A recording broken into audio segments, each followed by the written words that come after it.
For positive integer n, defined f of n is equal to n plus these all terms are there। तो आप क्या करिए, इस सारे टर्म्स को जनरलाइज करिए in terms of any variable. Let say आप r को किसी वैल्यू से किसी वैल्यू तक वेरी कराना चाहते हैं, मे बी 1 to n या 1 to 2n, ऐसा कुछ वो हम लोग देखते हैं क्या कर सकते हैं। तो अगर आप पैटर्न ऑब्जर्व करेंगे तो डिनोमिनेटर में दूसरा टर्म हर जगह 3n², तो ये आपका फिक्स हो गया 3n²। फिर पहला टर्म जो है वो कैसे जा रहा है, 4n 8n 12n so on. तो आप इसको लिख सकते हैं 4rn, और r की वैल्यू फिर 1 से स्टार्ट कर सकते हैं, जिससे आपको पहला टर्म मिल जाएगा 4n + 3n²। r की वैल्यू 2 रखने पे दूसरा, 3 रखने पे तीसरा। और लास्ट टर्म आपको कब मिलेगा, ये 7n² जो है वो 4n² + 3n² है। इसका मतलब r की लास्ट वैल्यू n हो जाएगी। अब न्यूमरेटर भी आपको कुछ इसी तरह से अरेंज करना है, जिसमें आप r वेरीज 1 to n लिख सकते हैं। तो अगेन जो लास्ट वाला टर्म है वो हर जगह पे सेम है, -3n² accept the last term, उसमें कुछ दो टर्म क्लब होते होंगे। बट अभी फिलहाल हम लोग -3n² लिख के चल रहे हैं एज द लास्ट टर्म। फिर ये 16 32 48, तो ये देख के लग रहा है कि ये 16 r करके जाएगा, जहां r की वैल्यू ऑलरेडी 1 से n तक हो चुकी है। तो ये एक टर्म हो गया। फिर आपका ये जो n का टर्म से कैसे जा रहा है, 5n n 3n ऐसे करके आपका -4n हर बार हो रहा है। तो बेसिकली ये -4rn होना चाहिए।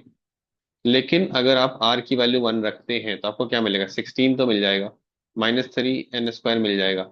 ये -4n हो गया, बट आपको चाहिए था 5n, तो बेसिकली ये 9n आपको ऐड करना पड़ेगा। r की वैल्यू 1 के बाद 2 रखेंगे तो क्या आपको ये मिलेगा, 32, हाँ मिल रहा है। -3n² ये तो एज इट इज है हर जगह। 9n - 8n, हाँ ये सही है। तो ये आपका हो गया जनरल टर्म।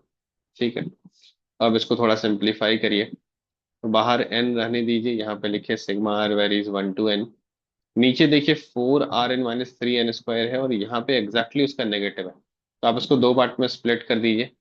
पहला part 16r + 9n divided by 4rn + 3n² हो गया। और दूसरा पार्ट this/this जो कि -1 हो जाएगा। Sigma distributes in addition and subtraction, तो सिग्मा आप दोनों पे सेपरेटली लगाइए।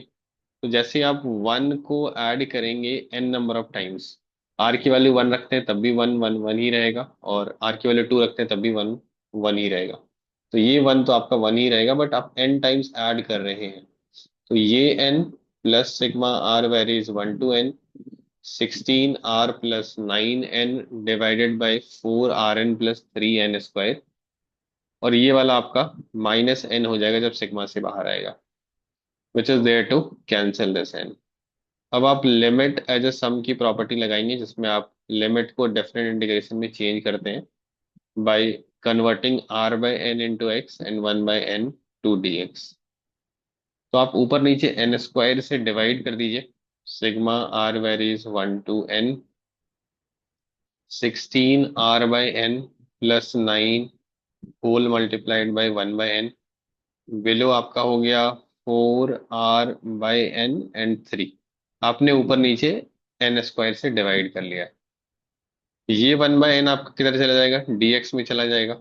और ये आपका हो जाएगा 16x + 9, नीचे हो गया आपके पास 4x + 3।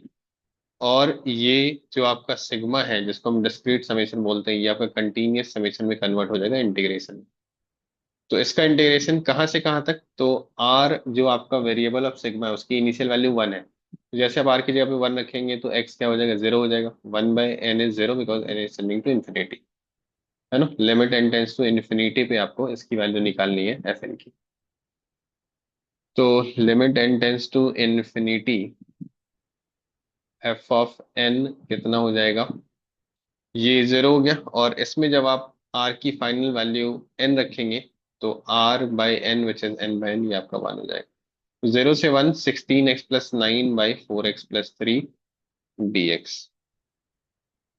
अब आप 16x + 12 कर दीजिए इसको। बेनिफिट ये होगा कि इसका जस्ट 4 टाइम्स हो जाएगा ऊपर, और 12 लिखा है तो -3 अलग से करना पड़ेगा।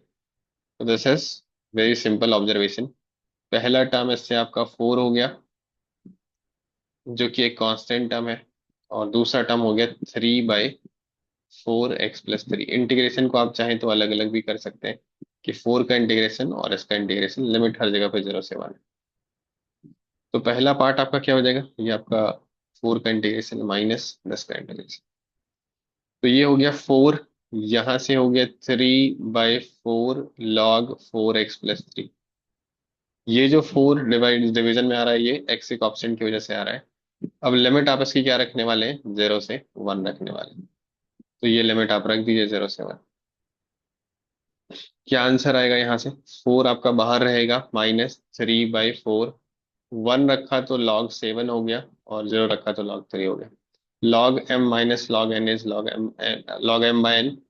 log m minus log n is log m by n, log की बेसिक प्रॉपर्टी है ये। log 7/3, ln मतलब बेस e है आपका।